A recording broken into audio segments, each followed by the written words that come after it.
Hello, friends, and welcome to the Exams Made Simple. And we are back again with the Hindu Complete Newspaper Analysis for 1st of February 2023. 1 फरवरी 2023 का the Hindu newspaper analysis हम आपके सामने लेकर के आए हैं। उम्मीद करता हूं कि आप लोग वीडियो को लाइक ज़रूर करेंगे। आपको अच्छा लगता है, मुझे पता है। भूलिएगा नहीं, लाइक ज़रूर करिएगा।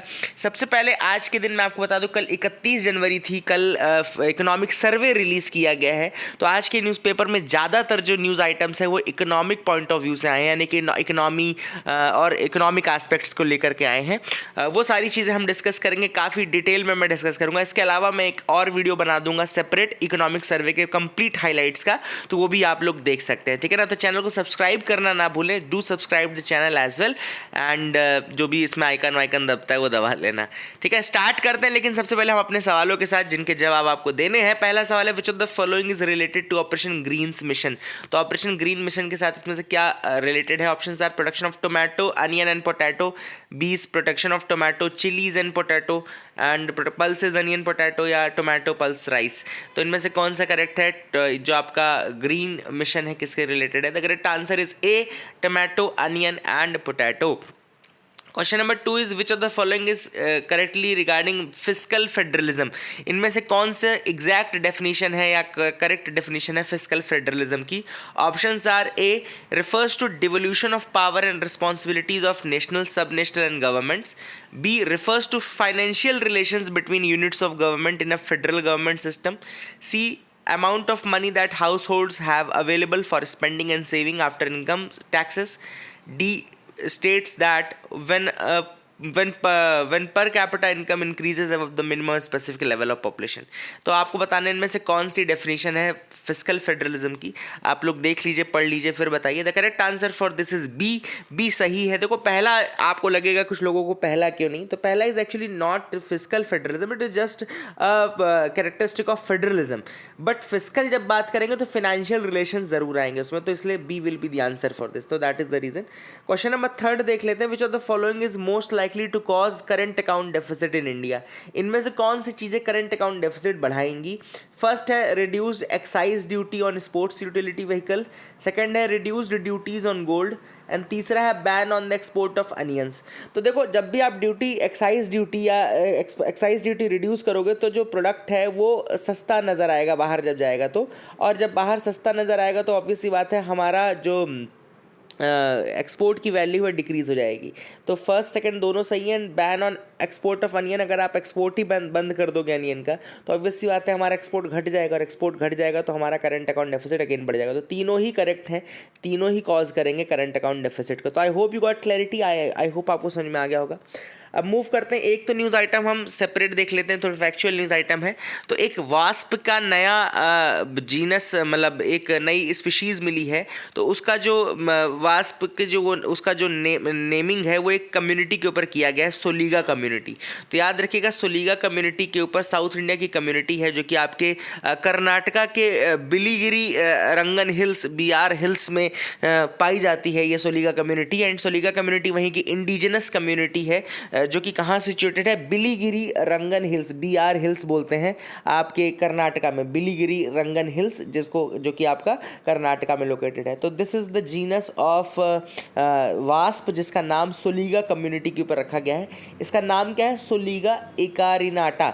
याद रखिएगा, सोलीगा इकारिनाटा इसका नाम रखा गया। It is the new wasp that belongs to the subfamily of Metopiinae, है ना। मेटोपीने डार्विन वास्प फैमिली है, वहाँ से बिलोंग करती है ये, और उसका जो जीनस नाम रखा गया है सोलीगा इकारिनाटा रखा गया है। That is based upon the Soliga community of the Biligiri Rangan hills of the Karnataka, ठीक है ना। Soligas were dependent on hunting and shifting agriculture traditionally ये एग्रीकल्चर और हंटिंग और शिफ्टिंग एग्रीकल्चर पर बेस्ड थे, है ना। They were considered one of the first settlers in India, and इनका जो होम है बिलीगिरी रंगन हिल्स, याद रखिएगा, it was one of the first to be declared a wildlife sanctuary in 1974। तो बहुत पहले 1974 में बिलीगिरी रंगन हिल्स के रीजन जो है उसको वाइल्ड लाइफ सेंचुरी में रखा गया। तो that is the thing which is important. ये फैक्ट्स जो मैं आपको बता सकता था मैंने आपको बता दिया। आई होप यू गॉट क्लैरिटी।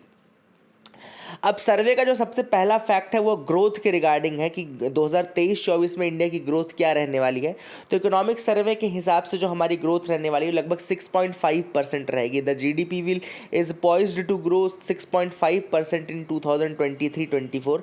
हालांकि सर्वे ने एक्सेप्ट किया है कि जो ग्लोबल ग्रोथ रहेगी वो काफ़ी स्लो रहेगी, ग्लोबल स्लो डाउन आपको देखने को मिलेगा। But India has slightly recovered from the pandemic now. हम जो पैंडमिक का इम्पैक्ट था उससे काफ़ी ज़्यादा आगे आ चुके हैं। जैसा कि आप देख पा रहे होंगे हमारा जो वी शेप्ड रिकवरी जिसको बोलते हैं कि पहले हमारा जब कोविड था उस समय हमारी जो ग्रोथ थी बिल्कुल डाउन पे चली गई थी, फिर उसके बाद हमने वी शेप्ड रिकवरी की थी और अब हम इसको बस होल्ड करना चाहते हैं। Now we are trying to hold that. तो वही आप देख सकते हैं कि फिजिकल ईयर 18 के बाद हमारा जो फाइनेंशियल ईयर जो 18 का था और उसके बाद अभी जो चल रहा है इसमें करेंटली कितना ज़्यादा चेंजेस आ चुके हैं, है ना। तो वी शेप्ड रिकवरी हमने कर ली है ऑलरेडी और now we are poised to grow at 6.5% in the financial year 2024 and ठीक है ना। तो these are the things which are there. इसके अलावा इन्फ्लेशन के ऊपर बताया गया कि इन्फ्लेशन में भी डिक्लाइनिंग ट्रेंड आपको देखने को मिलेगा, चाहे आप CPI यानी कंज्यूमर प्राइस इंडेक्स की बात करिए, चाहे आप WPI की बात करिए। देखो WPI थोड़ा ज़्यादा था पहले, बहुत ज़्यादा था WPI और वो अब कम हो रहा है। एंड CPI एक मतलब लगभग 6, 6.5, 7, 8% तक गया है, तो वो अभी आपको दिख रहा होगा। WPI तो लेकिन आप देख सकते हैं यहाँ पे 15-16% के आसपास तक जा चुका है। तो अगर आपसे कोई ये पूछता है कि WPI कभी भी ज़्यादा नहीं रहता CPI से, इस तरह से क्वेश्चन आ सकते हैं कई बार, या CPI कभी भी ज़्यादा नहीं रहता WPI से, दोनों के ही आपको अपोजिट नंबर मिल। जैसे अभी अगर आप देखें WPI 4.9% पे है, CPI 5.7 पे, तो अभी CPI ज़्यादा है लेकिन WPI बीच में आपको देखो पूरा ज़्यादा मिला। तो आप कोई इसको श्योरिटी से नहीं बोल सकते कि कौन सा ज़्यादा रहेगा कौन सा कम रहेगा। यहाँ पे एक चीज़ दिमाग में रखेगा, ठीक है ना। एंड यहाँ पे जो इकोनॉमिक सर्वे है कहता है कि सॉलिड डोमेस्टिक डिमांड, जो हमारी डोमेस्टिक डिमांड है वो काफ़ी सॉलिड रही है एंड उसी कारण से हमारा जो ग्रोथ भी है वो थोड़ा आपको अपवर्ड ट्रेंड में देखने को मिलेगा। लेकिन सर्वे एक्सेप्ट करता है कि इन्फ्लेशन के लिए हमको अभी भी विजिलेंट रहना पड़ेगा, इन्फ्लेशन और करंट अकाउंट डेफिसिट को लेकर के। तो कॉशियस भी है सर्वे, ऐसा नहीं कि सर्वे पूरी तरीके से कह रहा है कि नहीं हम सब ठीक चल रहा है। तो काफ़ी कॉशियस अप्रोच लेकर के सर्वे आगे बढ़ा है और उसने कहा है कि काफ़ी हमको विजिलेंट रहना पड़ेगा इन्फ्लेशन को लेकर के एंड करंट अकाउंट डेफिसिट को लेकर के। तो that is the thing which is important. And last में उन्होंने कहा कि pandemic induced blues are over now and India is on a stronger wicket, ठीक है ना। तो हमारा जो पैंडेमिक वाला जो फेज था वो कहीं ना कहीं ओवर माना गया है इकोनॉमिक वे पॉइंट से। तो these are the things which were there. काफ़ी चीज़ें हैं, ये तो जस्ट अभी ग्रोथ और इन्फ्लेशन की बात थी, आगे बहुत सारी बातें अपने को करनी है इसको लेकर के। आप बिल्कुल बेफिक्र होकर मेरे साथ आगे बढ़ जाइए। अब पीएम केयर्स फंड के ऊपर एक किसी ने आरटीआई की थी और कहा था कि भैया क्या ये स्टेट की डेफिनेशन में आता है कि नहीं आता। आप सबको पता है कि आर्टिकल अगर आप 12 पढ़ेंगे हमारे कॉन्स्टिट्यूशन का तो उसमें स्टेट की डेफिनेशन है, आर्टिकल 13 पढ़ेंगे तो उसमें लॉ की डेफिनेशन है, ठीक है ना। तो जब आप ये दोनों आर्टिकल पढ़ेंगे तो उसमें 12 नंबर में स्टेट को डिफाइन किया गया है। तो कई लोग कहते हैं कि स्टेट की डेफिनेशन के अंदर क्या पीएम केयर्स फंड आएगा। अगर देखो हाँ बोल देते हैं तो फिर आरटीआई का इन्फॉर्मेशन आपको देना पड़ेगा। तो रिस्पांस आया है, पीएमओ ऑफिस से रिस्पांस आया है, उन्होंने कहा कि देखो PM cares is just like PM NRF, ठीक है ना। पीएम केयर्स फंड जो है वो पीएम एनआरएफ यानी कि prime minister national relief fund के जैसा है। दोनों को ही चेयर कौन करता है, प्राइम मिनिस्टर चेयर करता है। जैसे पीएम एनआरएफ में नेशनल एम्बलम का यूज़ होता है और डोमेन नेम में gov.in आता है, वैसे ही आपका पीएम केयर्स में भी आपका gov.in और एम्बलम का यूज़ होता है। तो पीएमओ ने ये एफिडेविट उसमें जारी किया है। इसके अलावा उन्होंने कहा कि पीएमओ स्टेट फंड इसलिए नहीं है क्योंकि इसका जो पैसा है वो कंसोलिडेटेड फंड ऑफ इंडिया में नहीं जाता है, it does not go to the consolidated fund of India.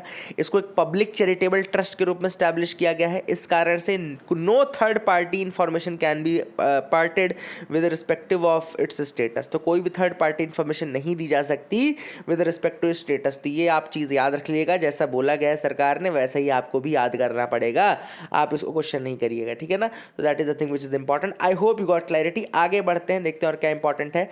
Only family courts can issue खुला सर्टिफिकेट्स टू मुस्लिम वुमेन। अब मद्रास हाई कोर्ट ने भी रिसेंटली एक फैसला दिया जिसमें उन्होंने कहा है कि केवल और केवल फैमिली कोर्ट्स जो हैं यानी कि कोर्ट्स जो हैं फैमिली कोर्ट्स और कोई दूसरी जो सेल्फ डिक्लेयर्ड प्राइवेट बॉडीज़ हैं वो नहीं इशू कर सकती हैं खुला सर्टिफिकेट। अब सबसे पहली बात आपके दिमाग में आ रहा होगा कि खुला सर्टिफिकेट क्या होता है। देखो खुला certificate is sort of a divorce, ठीक है ना। खुला जो होता है, खुला इज़ अ डाइवोर्स, ठीक है। और जो इसको कई लोग खुल भी कहते हैं, it is a procedure through which a women can give a divorce to her husband in Islam. खुला वो प्रक्रिया है, खुला वो तरीका है जिसके थ्रू एक वुमेन अगर डाइवोर्स देना चाहे अपने हस्बैंड को तो इस्लाम में दे सकती है, ठीक है ना। अब ये कैसे होता है? बाय रिटर्निंग द मेहर, और मतलब जो भी उसको रिसीव किया होगा उसने हस्बैंड के द्वारा, तो उसको अगर रिटर्न कर दे तो इस तरीके से हो सकता है, ठीक है ना। इसके अलावा अगर वो मेहर नहीं रिटर्न कर रही है तो फिर उसको मतलब कादी यानी कोर्ट से डिक्री लानी पड़ेगी, ठीक है ना, खुला के रिस्पेक्ट में। तो दोनों केसेस में कर सकते हैं, तो खुला में मेहर रिटर्न करके भी वो कर सकते हैं, अगर हस्बैंड को मेहर रिटर्न कर दो तो उसके बाद वो हो जाता है, ठीक है ना। तो ये खुला है।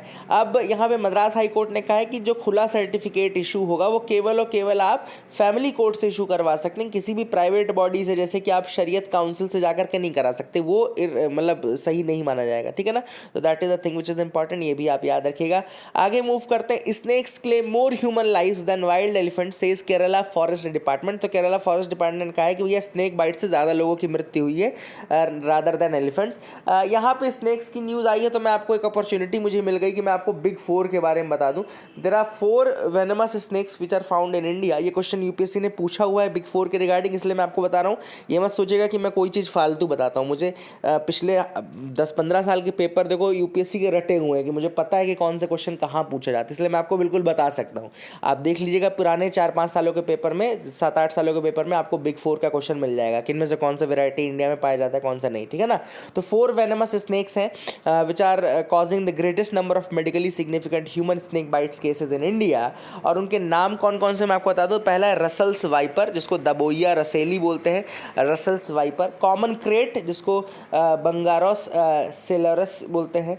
देन इंडियन कोबरा नाजा नाजा, जिसको बोलते हैं, and Indian saw scaled viper, जिसको एक्किस कैरिनाटस बोलते हैं। तो रसल्स वाइपर और India saw scaled viper, Indian cobra, नाजा नाजा जिसको बोलते हैं, एंड कॉमन क्रेट, ठीक है। तो दीज आर द 4 बिग 4 जिसको कहा जाता है, तो वेनमस स्नेक्स में आते हैं। आई hope you got clarity.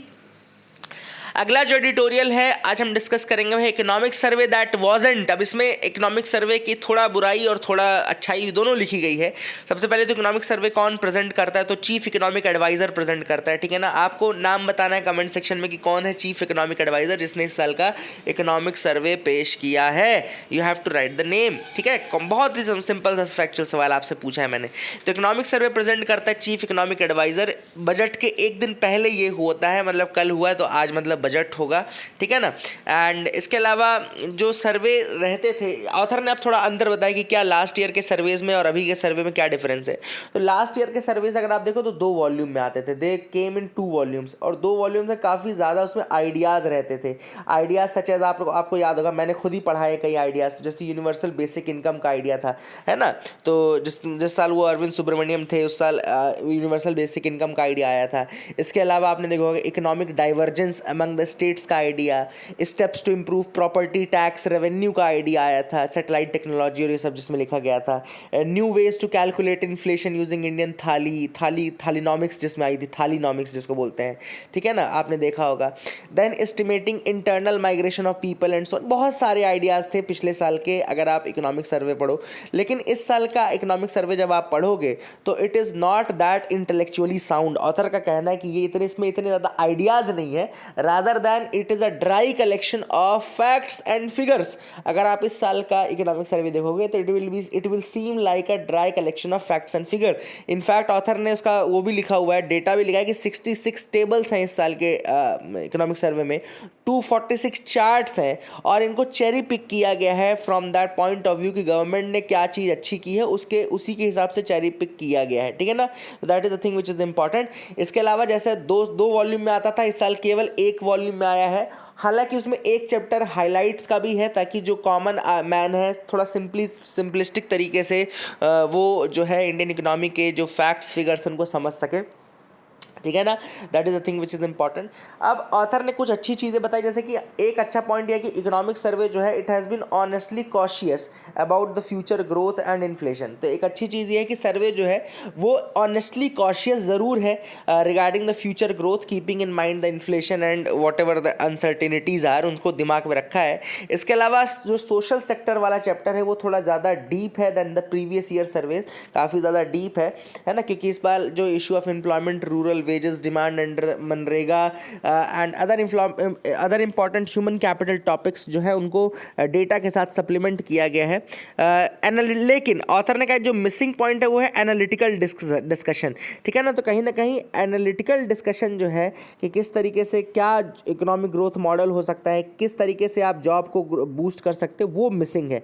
The analytical discussion is missing. तो कहीं ना कहीं जो एनालिटिकल पार्ट है, जो डिस्कशन पॉइंट है, जो आइडिया वाले पॉइंट है, ये सब मिस हो रहे हैं फैक्चुअली। और हाँ, डीपर फैक्ट्स एंड ये सब ज़्यादा है इस साल के, ठीक है ना। That is the thing which is important. I hope you got clarity. Author ने बताया इसके अलावा कुछ और चीज़ें अच्छी है, जैसे कि हाँ, अगर हमारे पास प्राइवेट इन्वेस्टमेंट नहीं है तो किस तरीके से पब्लिक इन्वेस्टमेंट को हम बढ़ा सकते हैं और किस तरीके से पब्लिक इन्वेस्टमेंट से ग्रोथ को काम कर सकते हैं, ये एक चीज़ ज़रूर मैंशनड है, तो ये एक अच्छी चीज़ है ना। एंड लेकिन ऑथर ने कहा कि वही एक अप्रोच जो गवर्नमेंट ने रखी है वो यही है कि take the credit for rains but blame the nature for the drought. मतलब बारिश हो रही है तो गवर्नमेंट अपना बोल रही है कि भैया हमारे कारण बारिश हो रही है, लेकिन अगर ड्रॉट पड़ रहा है तो गवर्नमेंट बोल रही है कि ये भगवान के कारण या इन सब के कारण हो रहा है, ठीक है ना, नेचर के कारण। तो मतलब ये एक कहावत है, मुहावरा है, मतलब कि गवर्नमेंट जो भी अच्छा हो रही है उसके लिए बोल रही है कि गवर्नमेंट ने किया, मेक इन इंडिया किया, ये किया, वो किया। लेकिन वहीं पे अगर कोई सक्सेस नहीं हो रही है कोई चीज़, तो फिर उसके ऊपर वो बोल रहे हैं कि भैया ये स्टेट्स के कारण है, बहुत ज़्यादा डेट आपने ले लिया, इस कारण से ये सब चीज़ें हो रही है। तो मतलब अच्छा हमको मिल जाए, खीरे का जो मीठा वाला पार्ट है वो ले रही है और जो कड़वा वाला पार्ट है वो स्टेट्स और दूसरे बॉडीज़ के ऊपर फेंका जा रहा है, ठीक है ना। तो that is the thing which is important. I hope you got clarity, है ना। तो ऑथर ने वही लास्ट में समराइज किया कि भैया थोड़ा सा अगर आप इसको वो रखते, मतलब इंटेलेक्चुअल पॉइंट ऑफ व्यू से रखते, थोड़ा डिस्कशन पॉइंट ऑफ व्यू से रखते, है ना, rather than facts and figure, तो ज़्यादा बेटर होता, ज़्यादा आइडियाज़ मिलते हैं, ज़्यादा अच्छा होता, ठीक है ना। तो that is the thing which is important. I hope you got clarity, आपको समझ में आ गया होगा। अब आगे बढ़ते हैं। The funding and demand for MNREGA.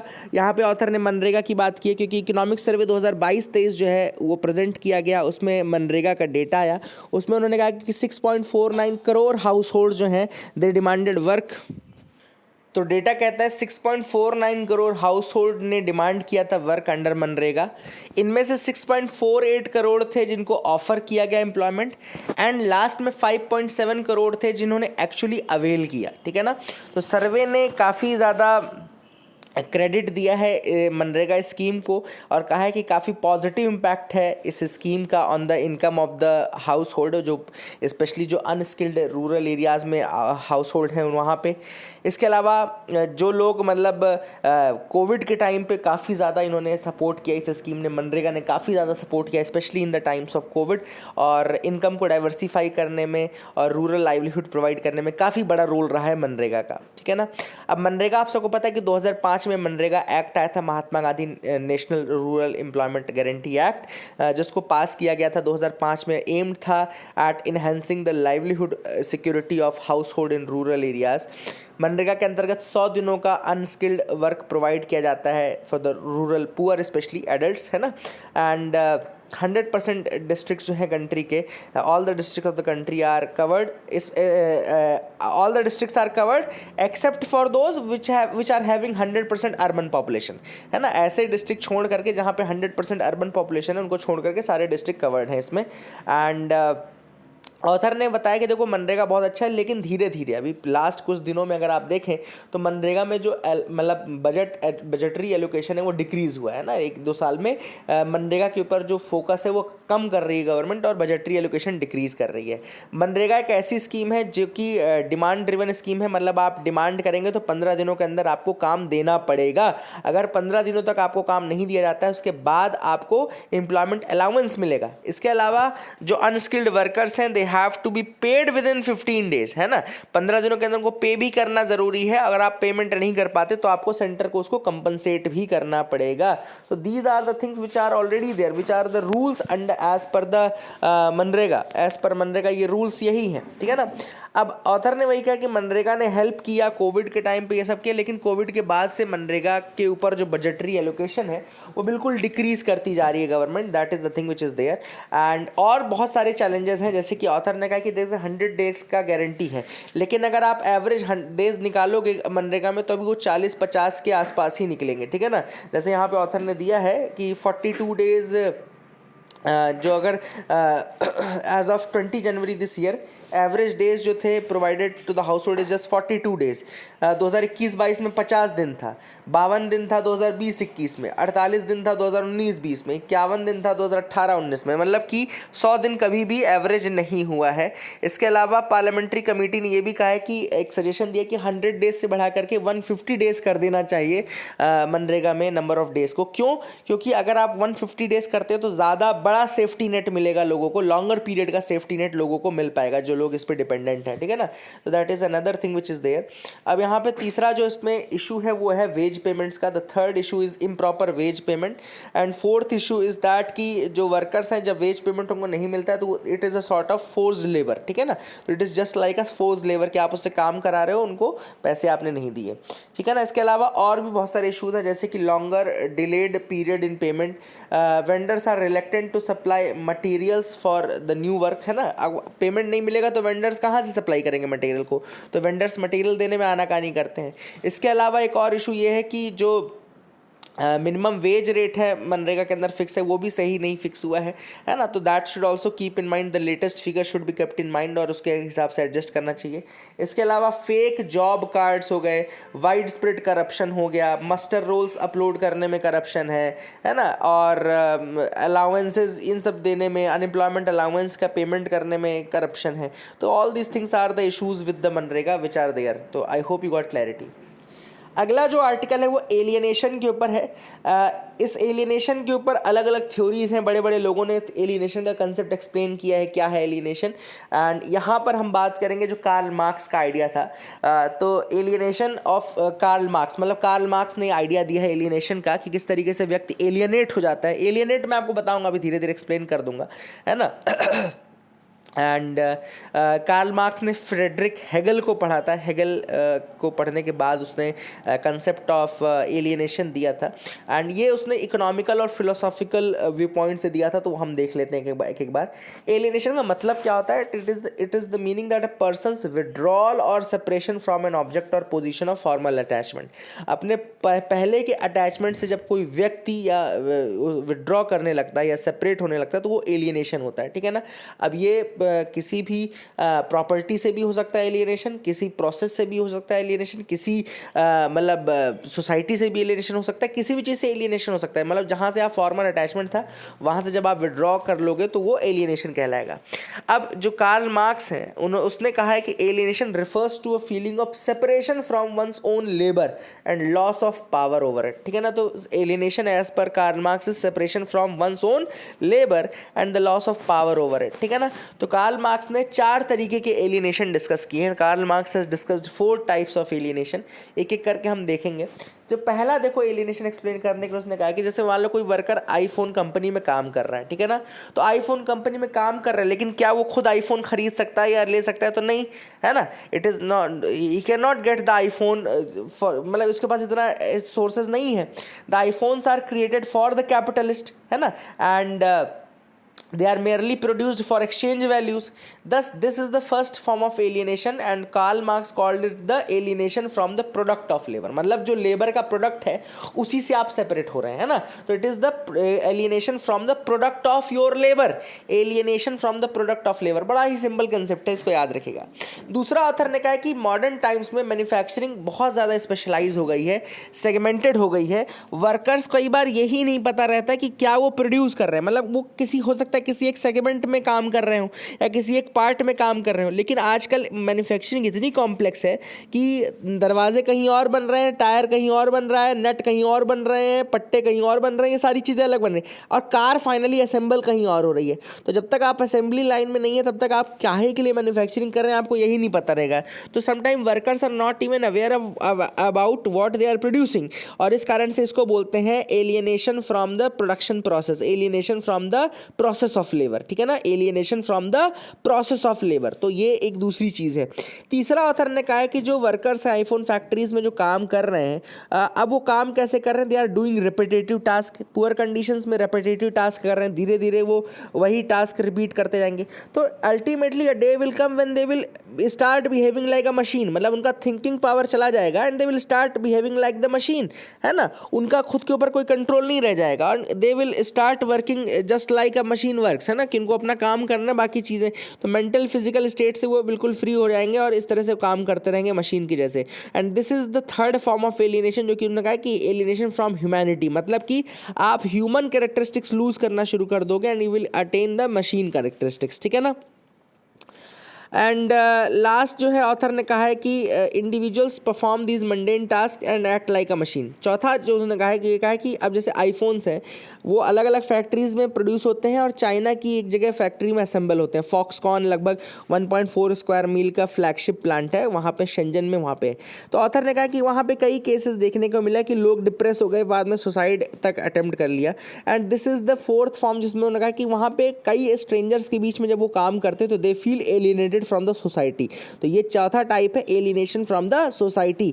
तो चार मैंने आपको बताया, पहला है प्रोडक्ट ऑफ लेबर, सेकंड है प्रोसेस ऑफ लेबर, थर्ड है alienation from the humanity and fourth है एलिनेशन फ्रॉम द सोसाइटी। तो all these things are there. I hope you got clarity, समझ में आ गया होगा आपको एलिनेशन के चार कंसेप्ट जो कि कार्ल मार्क्स ने दिए थे, ठीक है। तो I hope you got clarity. And author ने ये भी कहा है, कई लोग और ऐसे भी हैं जिन्होंने एलिनेशन के अलग अलग डेफिनेशंस दिए हैं। तो उन्होंने कहा है, कई लोगों ने कहा है कि एलिनेशन देखो सबसे कम वहाँ होता है जहाँ पे ऑर्गेनाइजेशनल सेटिंग में मेंबर्स के ऊपर कंट्रोल होता है, अपने ऊपर मीनिंग्स होती हैं, अपॉर्चुनिटीज़ होते हैं, सेल्फ फुलफिलमेंट होता है उनके रोल्स में। तो कई लोग ऐसे भी हैं जो ऐसी ऑर्गेनाइजेशंस में काम कर रहे हैं जो कि सेटिस्फाइड होंगे, जिनको लग रहा होगा कि हाँ हमारा कंट्रोल हमारी लाइफ के ऊपर है, हमारी लाइफ को मीनिंग मिल गई इस जॉब के कारण, या हमको अपॉर्चुनिटी। तो कई लोग जो पैशन से अपना जॉब करते हैं तो उनको एलिनेशन नहीं फील होता, ठीक है ना। तो ऑथर ने यहाँ पे बताया कुछ लोग कार्ल मार्क्स से हटके भी व्यू पॉइंट रखते हैं। कार्ल मार्क्स का व्यू पॉइंट देखो कैपिटलिस्टिक के अगेंस्ट था, इस कारण से उनकी जो थ्योरी थी वो प्रोडक्शन और मशीन मैन्युफैक्चरिंग के ऊपर थी। Out of pocket health spending still high despite government chipping in. अब इस बार का जो इकोनॉमिक सर्वे है उसका डेटा देखा गया कि आउट ऑफ पॉकेट एक्सपेंडिचर अभी भी ज़्यादा है। गवर्नमेंट हालांकि दे रही है लेकिन आउट ऑफ पॉकेट एक्सपेंडिचर अभी भी ज़्यादा है, it is significantly higher. And out of pocket expenditure होता क्या है देख लेते हैं, यहाँ पर डेफिनेशन लिखी है। आउट ऑफ पॉकेट एक्सपेंडिचर का मतलब होता है money paid by the house hold, money paid by the house holds at the point of receiving health care, जो मनी हाउस होल्ड पे कर रही है during receiving the health care, and this occurs when services are neither provided for free, जब services free नहीं होती हैं free of cost through government health facility, nor is the individual covered under any public और private insurance, ना ही वो व्यक्ति किसी public या प्राइवेट इंश्योरेंस के अंतर्गत है। तो ना तो गवर्नमेंट पे कर रही है ना वो इंश्योरेंस के अंदर है, तो वो पूरा का पूरा क्या हो जाएगा, आउट ऑफ पॉकेट एक्सपेंडिचर बोल देंगे इसको, है ना। तो that is the thing which is there. अब ऑथर ने कहा कि out of pocket expenditure India के लिए हमेशा ज़्यादा रहा है लेकिन अभी भी ज़्यादा है। गवर्नमेंट ने हालांकि आयुष्मान भारत और ये सब अलग अलग स्कीम ज़रूर की है लेकिन अभी भी जो आउट ऑफ पॉकेट एक्सपेंडिचर है काफ़ी ज़्यादा है, ठीक है ना। अब ऑथर ने एक और चीज़ कही है कि कई बार ये रिकमेंडेशन आता है कि गवर्नमेंट को अपना जो हेल्थ एक्सपेंडिचर है वो बढ़ा देना चाहिए, 1.2% से बढ़ा करके 2.5% कर देना चाहिए जीडीपी का बाय 2025। टारगेट यही है कि 2025 तक 2.5% ऑफ जीडीपी कर देना चाहिए expenditure on the health and all, ठीक है ना। तो ये सजेशन दिया गया है। लेकिन कई ऑथर ने कहा है कि कई स्टेट गवर्नमेंट्स हैं जो 2.1% तक रीच कर गए हैं एंड एस्टिमेट यही है कि हम धीरे धीरे और बढ़ा देंगे, है ना। These are the things are there कि हेल्थ जो एक्सपेंडिचर है 2.5% तक जब करेंगे तो हमारा आउट ऑफ पॉकेट एक्सपेंडिचर काफ़ी ज़्यादा घट जाएगा। इकोनॉमिक सर्वे इस बार आत्मनिर्भरता के लिए एक नई जो सेक्टर है शिप बिल्डिंग इंडस्ट्री उसको बोल्स्टर करने की बात कर रहा है।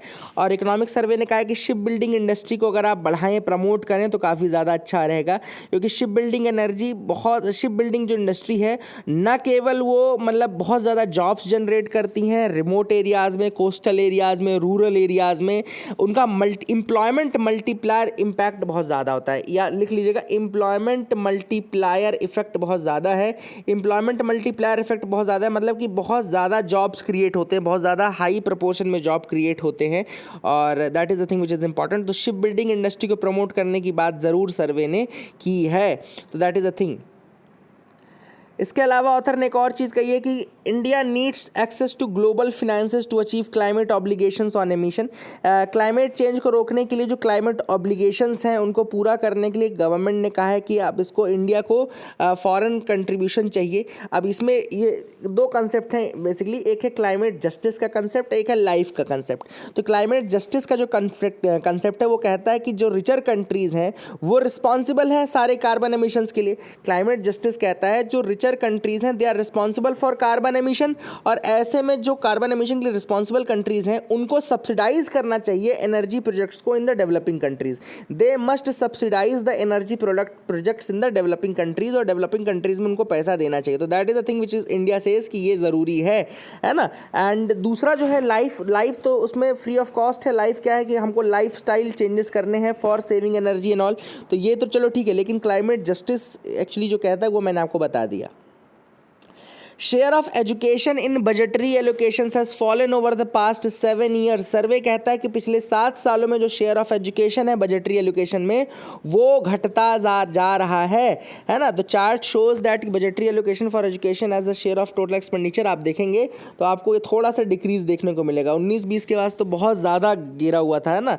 तो ये आप देखें 10.5% से घट करके अभी 9.5% के आसपास है ना। It is not as per the GDP के हिसाब से नहीं है, टोटल एक्सपेंडिचर का कितना परसेंट है वो बात कर रहा है, ठीक है ना। और इस कारण से अगर आप देखेंगे तो नंबर ऑफ ड्रॉप आउट, जो स्कूल ड्रॉप आउट्स हैं, जो रेट है स्कूल ड्रॉप आउट्स का रेट अभी भी ज़्यादा है ना। आपको कोविड-19 के बाद देखने को मिलेगा कि नंबर ऑफ ड्रॉप आउट्स थोड़ा बढ़े हैं।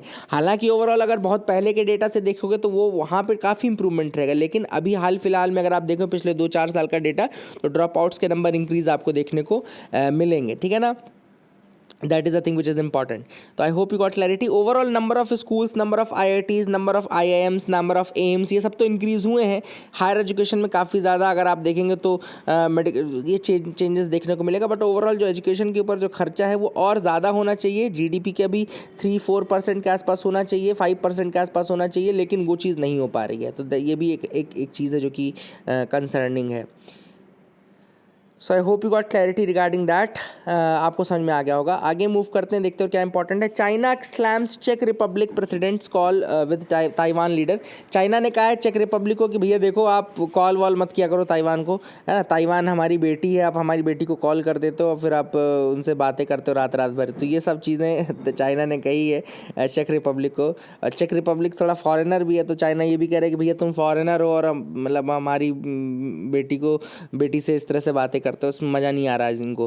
तो थोड़ा सा मैं आपको चाइना की चेक रिपब्लिक की शक्ल दिखा दूँ। देखो ये चेक रिपब्लिक है, थोड़ा गोरा ज़्यादा है ना। चाइना के कंपैरिजन में गोरा थोड़ा ज़्यादा है। और इनके अगल बगल देखो पड़ोसी इसके बड़े खतरनाक हैं। एक तो जर्मनी है चेक रिपब्लिक का पड़ोसी, दूसरा पोलैंड है इसका पड़ोसी, तीसरा ऑस्ट्रिया इसका पड़ोसी है, चौथा स्लोवाकिया इसका पड़ोसी है, ठीक है ना। आपको दिख रहा है ना। तो ये 4 कंट्रीज़ हैं जो डायरेक्ट बॉर्डर शेयर कर रही हैं। जर्मनी है एंड पोलैंड है, ऑस्ट्रिया है एंड यहाँ पे स्लोवाकिया है जो इनके साथ बॉर्डर शेयर कर रही है, ठीक है ना। I hope you got clarity regarding that as well. इसके अलावा चेक रिपब्लिक में यहाँ पे आप देख रहे हो, यहाँ पे प्राग जो कैपिटल लिखी वो प्राग लिखी है। रॉक स्टार की जो शूटिंग हुई थी वो यहीं हुई थी। रॉक स्टार पे जो वो प्राग जाते हैं ना, बोलते हैं मैं प्राग जा रहा हूँ।